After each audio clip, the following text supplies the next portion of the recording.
के मूल दर्शन को समझते हैं।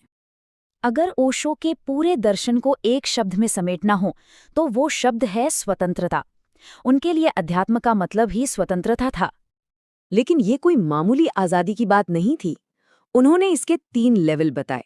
पहला, किसी चीज से स्वतंत्रता, यानी समाज, धर्म, परिवार की जो कंडीशनिंग है, उन जंजीरों से आज़ादी।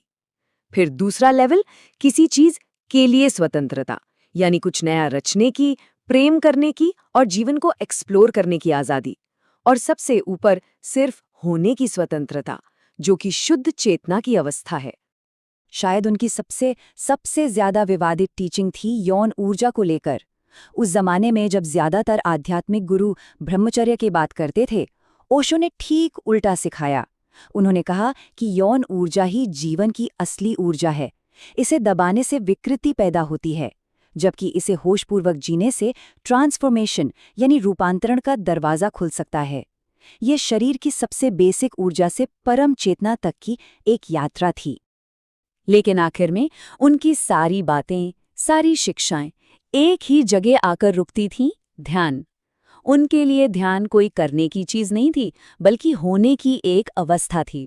जैसा कि वो कहते थे, ध्यान कोई क्रिया नहीं, यह वो अवस्था है जिसमें तुम किसी क्रिया में नहीं हो।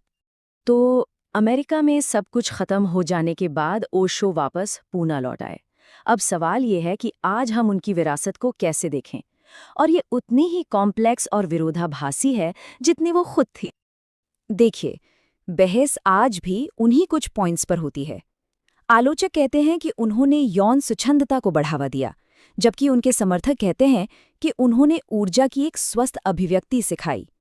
आलोचकों ने उन पर अध्यात्म को बाजार बनाने का आरोप लगाया, तो समर्थकों ने कहा कि ये समय की जरूरत थी। और रजनीशपुरम के अपराध, क्या वो सच में अनजान थे या एक